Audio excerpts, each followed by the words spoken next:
Bonsoir à toutes et à tous, bienvenue dans Au Quotidien, votre journal d'information locale présenté ce soir par Laure Girard. Bonsoir Laure. Bonsoir Colin, bonsoir à tous. Avec votre invité dans le journal. Geneviève de la Boudinière, nous allons évoquer les 4 jours de Scarron au Mans. Qu'est-ce que c'est ? Justement, on le découvre avec elle. Et puis dans la suite, Éric Lucas, président d'honneur de la radio associative Fréquencier, et Jocelyn Abbé, responsable de rédaction de Radio Prévert à Pont-Valin, sont tous deux sur notre plateau et ils sont auteurs d'une étude nationale sur l'éducation aux médias dispensée par les 750 radios associatives en France. On en parle à 18h45, mais avant ça, place à l'actu du jour.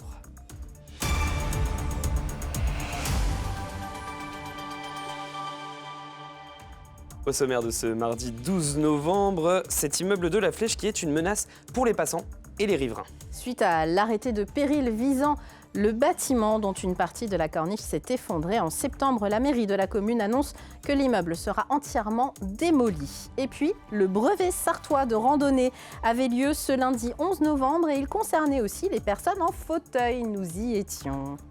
Mais on ouvre ce journal avec un incident qui a entravé la circulation autour de l'hypermarché Auchan ce mardi matin à la Chapelle-Saint-Aubin. Un peu avant 9h ce matin, un véhicule de transport de marchandises est accidenté.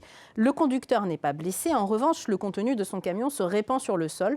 Selon les pompiers, il s'agit d'un chargement estimé à 1000 litres d'hydroxyde de soude, autrement appelé lessive de soude. Un périmètre de sécurité est donc instauré avec la gendarmerie qui bloque les accès à l'hypermarché. Côté station-service, 35 sapeurs-pompiers interviennent pour traiter la zone touchée par les produits chimiques.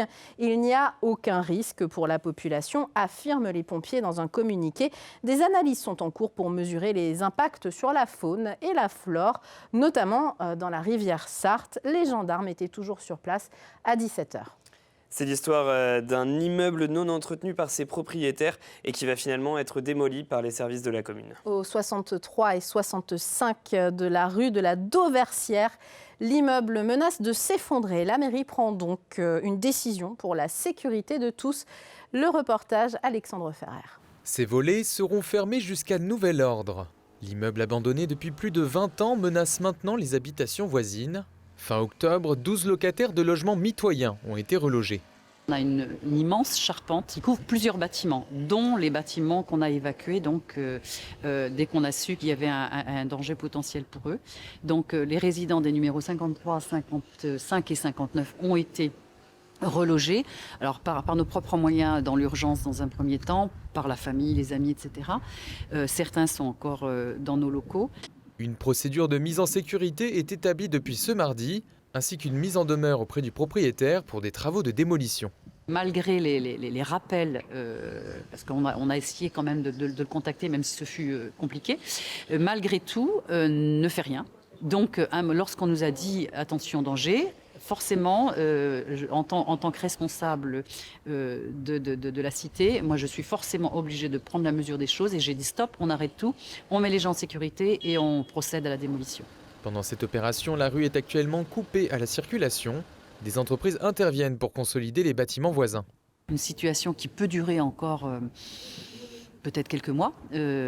Ça, c'est vraiment la grosse incertitude. Pour l'instant, le premier enjeu, c'est de pouvoir sécuriser le bâtiment tel qu'il est, la ferme qui est au-dessus, de façon à ce que le démolisseur ensuite puisse intervenir.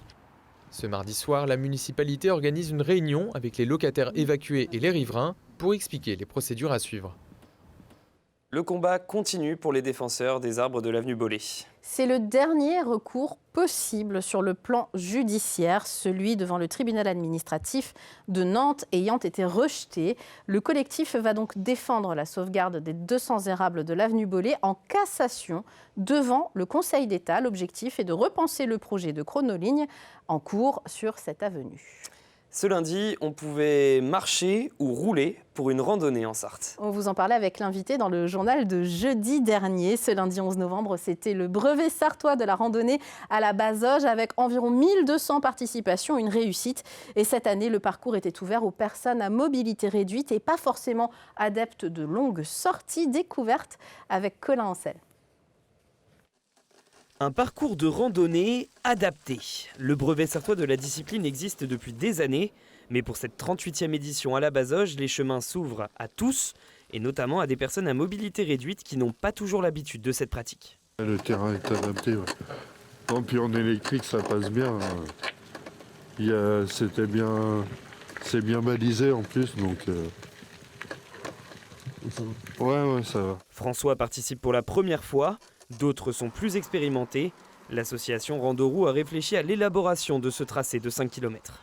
On l'a conçu comme étant le plus adapté possible, mais en essayant d'avoir quand même un petit peu de chemin pour profiter réellement de la nature. Le paysage, la nature, certains s'arrêtent pour regarder avant de repartir. Les précédentes éditions étaient aussi ouvertes aux personnes à mobilité réduite, mais surtout aux habitués. Ça concernait finalement des randonneurs en fauteuil. Là, il a été fait le choix d'un parcours qui puisse être ouvert à des personnes qui ne randonnent pas habituellement. Après 5 km d'effort, le réconfort, les 6 participants en fauteuil se joignent à un moment de convivialité avec le même accueil que les valides. Nous, notre slogan au marché, c'est pour tous, tout le temps et partout. Donc tous, ça sous-entend la mixité de la population, c'est-à-dire les personnes en situation de handicap et les personnes valides sont associées et peut-être qu'à terme, ça permettra d'avoir un regard un petit peu différent sur le monde du handicap puisqu'on est capable de faire tous la même chose.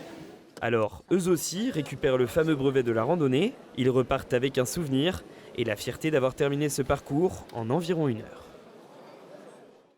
Il est l'heure de rejoindre l'invité de notre journal, Geneviève de la Boudinière, est bénévole à l'association diocésaine de la cathédrale en pleine organisation des 4 jours de Scarron, un événement qui commence ce mercredi. Les 4 jours de Scarron, on va en parler avec vous Geneviève, merci d'être sur ce plateau. Alors ça se passe du côté de la cathédrale Saint-Julien au Mans, du 13 au 17 novembre, donc tous les jours de 14h30 à 18h et dimanche, toute la journée de 10h à 13h et de 14h30 à 17h. Mais concrètement, que va-t-il se passer lors de ces 4 jours ? Eh bien, il va se passer des choses merveilleuses. Nous organisons ces 4 jours depuis très longtemps, nous pas, mais depuis 1960, pour pallier des manques extrêmement importants au niveau du chauffage, de l'éclairage de la cathédrale. Et nous sommes une trentaine de bénévoles qui nous activons pour vendre les choses qui nous sont données. Voilà. Nous avons énormément d'antiquités qui sont très intéressantes. Nous avons un ouvroir. Des dames travaillent toute l'année. C'est quoi un ouvroir ? Alors, elles font des vêtements pour les enfants, des déguisements. C'est merveilleux pour Noël. Moi, j'ai donné à mes petits-enfants des quantités de déguisements. Des ouvrages, des tabliers extraordinaires avec le torchon incorporé. Vous ne pouvez pas savoir comme c'est bien, donc c'est formidable. Il y a un énorme atelier de livres et c'est très important parce qu'aujourd'hui, les enfants ne lisent plus. Il faut donner des livres, il faut aller acheter des livres. En tout cas, des livres d'occasion. Ça vous permet à vous, donc au niveau de l'association, je rappelle, c'est l'association diocésaine de la cathédrale, de récolter des fonds pendant 4 jours. Vous l'évoquiez pour pallier au coût de l'électricité, par exemple, aujourd'hui à la cathédrale, qui ont explosé ces dernières années. Absolument, absolument. Donc, nous faisons notre travail de récolter les sous, nous les donnons aux pères, et puis bon, ils savent quoi en faire, mieux que nous. Mais c'est très important. Ce qui est important, c'est aussi tout ce qui est présenté. Nous avons des objets intéressants.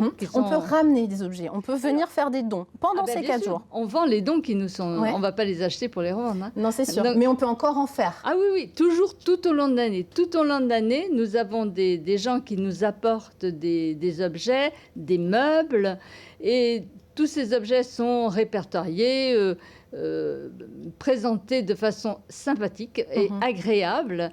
Et il y a tout un côté brocante, il y a un côté antiquité, il y a plusieurs lieux. Alors ça se passe justement salle Saint-Jean, ça c'est pour les antiquités, la brocante et une partie pâtisserie aussi, parce qu'on peut se restaurer. Et puis des petits gâteaux confectionnés, j'imagine, par vos amis, qui vous attendent d'ailleurs en régie, là, à côté. Et puis la maison Scarron, 1 place Saint-Michel, accueille donc la partie livres, artisanat, bric-à-brac, vêtements d'enfants, dont vous avez parlé.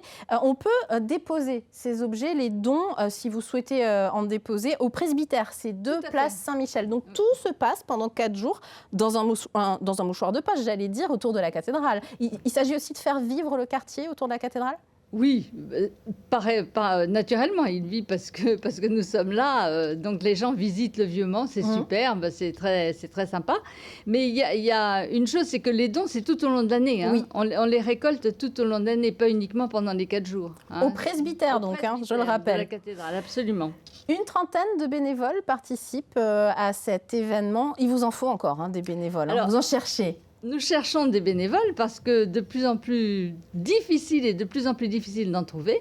Il faut des gens qui aient la volonté d'aider et d'être fidèles et de venir aux bonnes heures. Régulièrement. Voilà. Régulièrement, oui. Vous en avez besoin aussi, j'imagine, pour confectionner par exemple les vêtements dont vous avez parlé, pour plein de choses. Pour tout, pour la librairie, pour les confections, pour installer, pour vendre, pour restaurer, faire des petits gâteaux. Hein. Là, il y a ma petite sœur qui est en train de faire des gâteaux pour demain. Donc voilà.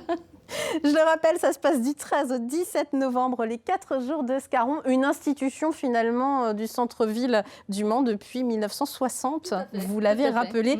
Ça commence ce mercredi à 14h30 jusqu'à 18h et donc dimanche, c'est toute la journée, 10h, 13h, 14h30, 17h. Merci beaucoup Geneviève de la Boudinière d'être venue nous parler de cet événement. Merci à vous et j'espère que beaucoup de gens viendront. Allez, on parle maintenant d'un autre événement où on pourra se balader pour acheter des choses. C'est une nouvelle gratiféria organisée par l'association Equana et l'association Se Nourrir Ensemble au Mans. Ça se passe samedi 16 novembre de 10h à 17h au numéro 81 de la rue Nationale. La gratiféria, eh bien, c'est un événement où tout est gratuit, comme son nom l'indique. Vous amenez ce que vous voulez ou rien et vous repartez avec ce qui vous plaît. Vous pouvez aussi déposer le vendredi 15 de 18h30 à 19h15 des dons éventuels si vous le souhaitez. L'essentiel est surtout de venir avec votre bonne humeur. Et puis un sujet plus difficile à évoquer mais nécessaire, le deuil périnatal sera évoqué sans tabou au cours d'une soirée au Mans. Oui, ce deuil périnatal, c'est celui d'un enfant à naître que l'on perd au cours d'une grossesse, mais aussi celui d'un bébé qui ne vit que quelques heures. Difficile d'en parler. Et c'est pour cela que ce mercredi 13 novembre, au cinéma Les Cinéastes, à partir de 19h30, l'association Prélude propose une soirée d'échange avec des associations, mais des professionnels de santé également. Si vous êtes concerné de près ou de loin, venez également visionner un court-métrage sur le sujet qui permet de nourrir la discussion. Et puis, des propositions de livres pour vous aider à en parler sont également proposées donc, au cours de la soirée. Et puis enfin, on termine ce journal avec la course la plus attendue de l'année. Le Vendée Globe, bien sûr, les 40 skippers sont partis dimanche à 13h02 des Sables d'Olonne avec 3 bateaux sartois dans la course. Notre journaliste Alexandre Ferrer a consacré un long reportage lors du départ concernant les skippers sartois, bien évidemment, que vous pouvez retrouver sur notre chaîne YouTube LMTV Sarthe. Et au cours des 3 prochains mois, évidemment, nous vous proposerons régulièrement de prendre des nouvelles des uns et des autres via leurs publications sur Internet, comme celle par exemple de Samantha Davis sur Initiative Cœur après une première nuit qui s'est plutôt bien passée. On la regarde. Et là, on voit le soleil qui se lève, c'est magnifique.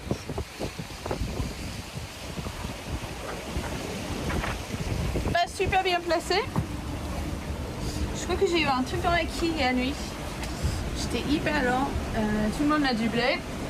Mais là où tu es en Colombe et je prépare pour un petit peu plus de voir à Cap Finistère, ça va être chouette ce soir. À bientôt. Voilà, tout se passe bien pour l'instant. En ce 3e jour de course, ils sont tous au large du Portugal et Samantha Davis pointe à la 17e place tout de même sur 40. C'est pas si mal, Colin.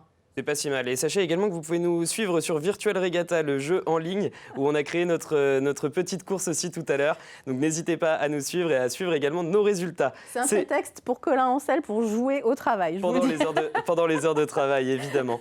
Allez, c'est la fin de ce journal. On se retrouve dans un instant avec Éric Lucas et également avec Jocelyn Abbé pour parler des radios associatives et surtout d'éducation aux médias. Restez avec nous, c'est dans un instant. À tout de suite.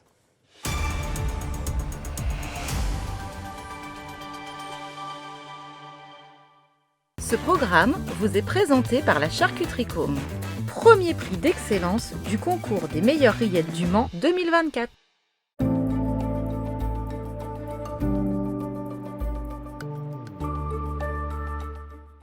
Bonsoir messieurs, dames, ravi de vous retrouver pour ce nouveau bulletin météo. J'espère que vous avez passé une très bonne journée en notre compagnie. Alors pour votre soirée, des conditions météo plutôt calmes sur l'ensemble de notre département, mais également sur nos départements voisins. Un ciel globalement bien dégagé. Côté température, celle-ci évolue entre 9 et 11 degrés, avec 9 degrés pour La Ferté-Bernard, Alençon, ou encore du côté de Vendôme, comptez 10 degrés au Mans, 11 degrés du côté de Tours. Alors malheureusement, à partir de mercredi, des conditions météo qui resteront encore assez mitigées. Alors des conditions météo plutôt calmes dans l'ensemble, mais calme ne veut pas forcément dire ensoleillé, loin de là. Regardez toute cette grisaille qu'on va retrouver dès les premières heures de la matinée, laissant globalement peu de place aux éclaircies. Les températures qui, elles, évoluent entre 5 et 6 degrés au petit matin. C'est vrai qu'on n'est pas contre un petit pull et un petit manteau en sortant de la maison. 5 degrés du côté de Sille-Guillaume ou encore pour Mamers, 5 degrés également pour La Flèche, 6 degrés pour Alençon, pour Tours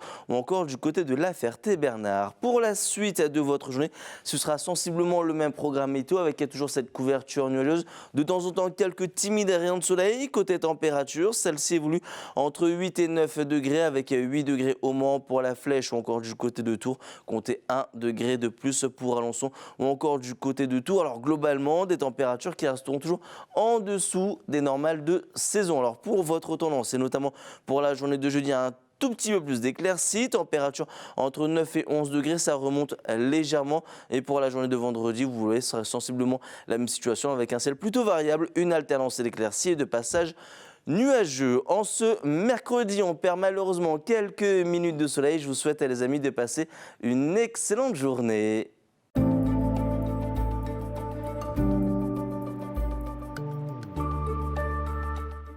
Ce programme vous est présenté par la Charcuterie Côme, premier prix d'excellence du concours des meilleures rillettes du Mans 2024.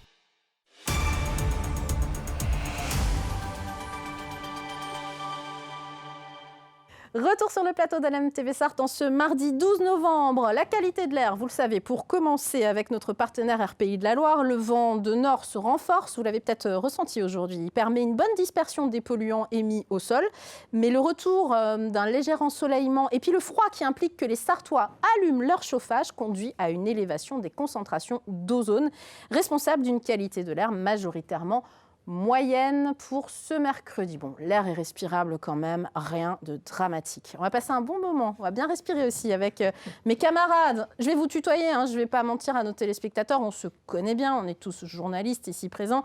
Éric Lucas, vous êtes président d'honneur de Fréquence Sillé, radio associative à Sille-Guillaume. Jocelyn Abbé, responsable de rédaction de Radio Prévert à Pont-Valin. Merci d'être avec nous sur ce plateau. Vous êtes également respectivement responsable national éducation aux médias pour le syndicat national des radios libres et Jocelyn, la même chose mais pour la Confédération nationale des radios associatives. Et vous avez commis cette enquête nationale, ce qui n'avait jamais été fait auparavant sur les radios locales associatives et leur rapport à l'éducation aux médias, ou en tout cas la manière dont elles éduquent la population en général aux médias, tout simplement. Pourquoi d'abord avoir voulu, tous les deux, l'un et l'autre, allez Jocelyn pour commencer, se lancer dans cette enquête nationale? Alors, première chose, les radios associatives font beaucoup d'éducation aux médias et à l'information, c'est inscrit dans leur ADN, mais le problème c'est qu'on ne le fait pas suffisamment savoir. Et donc nous on s'est dit, il y a un problème qu'il fallait résoudre très vite. Et ce qu'on s'est dit, c'est qu'il fallait faire une étude et non pas se baser sur une intuition. Et mis à part l'intuition, qu'est-ce qui pourrait être probant? Eh ben, on va partir sur une enquête. Et cette enquête, elle a été destinée aux 750 radios associatives françaises. Et on leur a dit, au-delà du quantitatif, parce qu'on sait qu'on fait des choses, on va également aller vers le qualitatif. Parce qu'on a plusieurs initiatives sur les différents territoires qui ne se recoupent pas. Il y a des originalités. Et on s'est dit, tiens, on va le faire sur une période de 4 mois. On a pris le temps de développer tous les items et on a pris également le temps de décortiquer tous les résultats qui nous sont parvenus. Et aujourd'hui, vous l'avez montré aux téléspectateurs, ce bel ouvrage. L'ouvrage avec une équipe qui vous a aidé. On a montré la photo également. Vous n'étiez pas que tous les deux pour décortiquer toutes ces données. Voilà, la fine équipe. Que des personnes qui travaillent en radio associative, beaucoup en Sarthe. On a cette chance d'avoir 2 représentants nationaux sartois.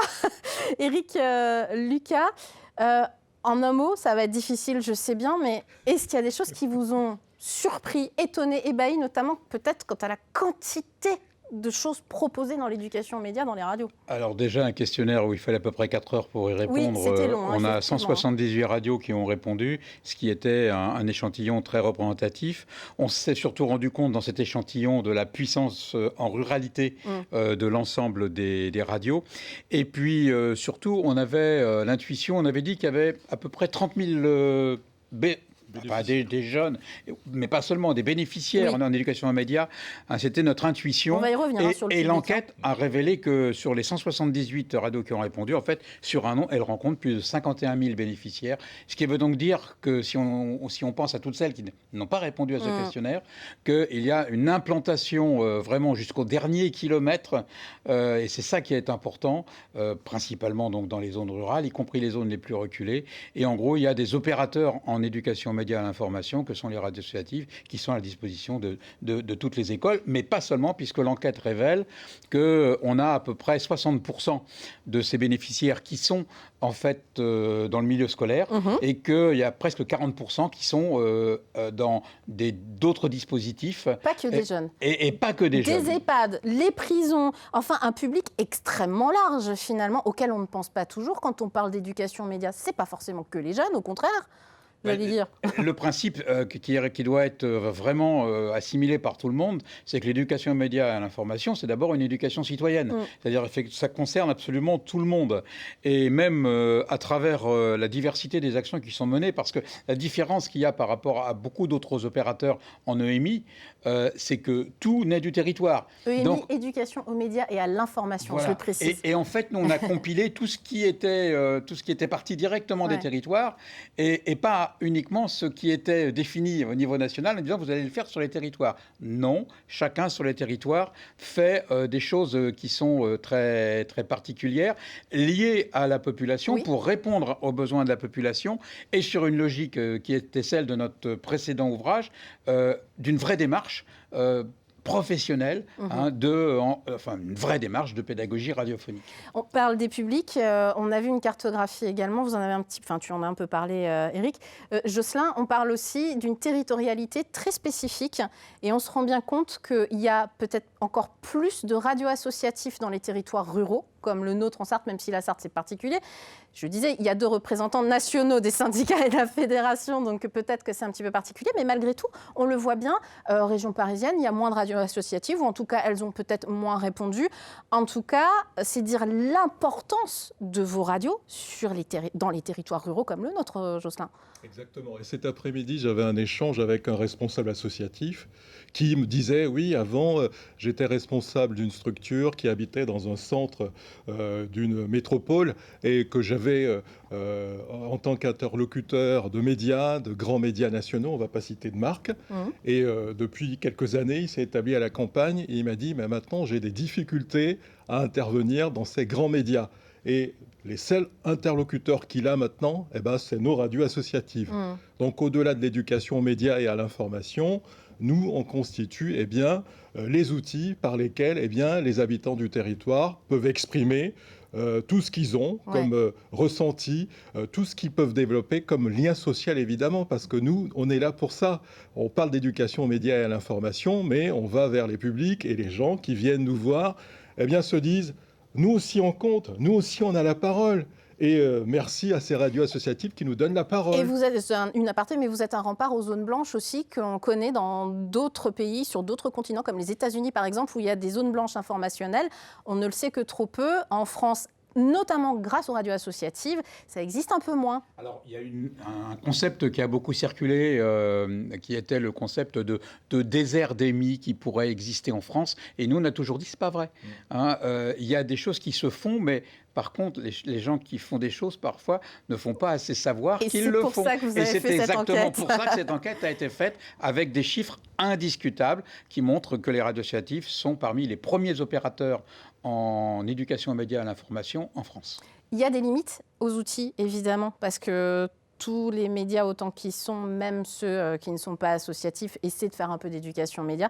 Quelles sont ces limites, finalement, à l'éducation aux médias ? Alors, en termes de limites, moi, je vois surtout un atout. C'est une entrée par laquelle, eh bien, ceux qui ne font rien, parce qu'il y en a, on ne va pas dire que tout le monde fait de l'éducation aux médias, mais ils peuvent répliquer ce que nous mettons en place sur nos différents territoires. Et si tout le monde met la main à la pâte, eh bien, on va se dire que le problème pourra être en partie résolu, mais la tâche est titanesque, vous le savez bien. Elle est immense. C'est dans les programmes de l'éducation nationale, il faut le redire également. Et les radios associatives font partie de ces acteurs de territoire qui aident finalement les enseignants, qui donnent des ressources tout simplement, parce que quand on est prof, on ne connaît pas forcément les médias de l'intérieur. L'idée, c'est vraiment de jouer la complémentarité entre l'ensemble des acteurs. Ceux qui proposer des outils, ceux qui sont impliqués dans l'enseignement de façon générale, ceux qui sont dans l'animation culturelle, ceux qui sont dans l'insertion, ceux qui sont concernés par le financement, etc. Et on va essayer de développer toute une approche territorialisée de l'éducation aux médias pour qu'il y ait comme une politique locale sportive, une politique territoriale culturelle, etc., qui est aussi une politique en éducation aux médias et à l'information. Sauf que maintenant, nous considérons que le rôle des radios associatives n'est plus seulement d'être sur l'EMI, mais de partir sur d'autres terrains. Ouais. Et par exemple l'oralité, parce qu'aujourd'hui on voit que se développent des climats de tension et de violence chez les jeunes, voire chez les très jeunes. Quelque part, on se dit qu'est-ce qui leur manque ? Il leur manque peut-être l'habitude de se parler, l'habitude d'utiliser les mots, l'habitude d'écouter, l'habitude de construire un discours, de mesurer ce qu'on entend et ce qu'on peut dire. Et donc cette formation sur l'oralité, on est totalement en capacité de le faire. Et on rejoint d'ailleurs sur la capacité à développer l'oral, ce que disait Emmanuel Macron en janvier dernier, où il disait il faudrait développer du théâtre dans toutes les écoles. Et ben nous, on dit oui, c'est bien développer du théâtre dans toutes les écoles, mais on peut aussi développer des activités radio, puisque ça passe aussi par l'oral et la responsabilité dans ce qu'on dit. Et cette étude tombe au moment, et on s'en est fait l'écho, où le projet de loi de finances envisageait d'abord de supprimer une part substantielle des fonds alloués aux radios associatives. Pour l'instant, le gouvernement a fait un rétropédalage. Ça se passe bien pour l'instant. Vous leur demandez de lire, évidemment, cette enquête, j'imagine. C'est un petit peu aussi fait pour ça, mais pas seulement. Eh ben, merci mille fois. On peut se la procurer où, si l'on est intéressé ? Alors, on peut se la procurer donc, auprès de nos radios ici. Bien sûr. Et sur le site du SNRL directement. Fréquence-cier.org, allez-y. Et puis radioprévert.fr. Je signale qu'il y a plus d'une dizaine de radios associatives sur notre territoire. La Sarthe qui en est richement dotée, c'est une vraie richesse informationnelle. Et c'est donc, vous l'avez compris, une richesse également pour l'éducation aux médias au sens large du terme. Merci, chers amis, d'être venus sur ce plateau. Merci Laure. Dans le JT de mercredi, rencontre avec le colonel et chef de corps des pompiers de la Sarthe, Christophe Frerson. Nous évoquerons avec lui les 15 millions d'euros de déficit du budget du SDIS et les conséquences que cela peut avoir pour le travail des pompiers au quotidien. Et puis dans la suite, nous recevons Éric Prieur, le président d'un petit parti politique qui se nomme le Mouvement pour la prospérité économique et sociale, ou MPES. Ça, c'est pour mercredi 13 novembre, 18h30 en direct. Mais tout de suite, c'est mardi, c'est Plus belle ma Sarthe avec Bruno Palmé qui nous emmène du côté de Saint-Gervais en Belin ce soir. À très vite sur LMTV.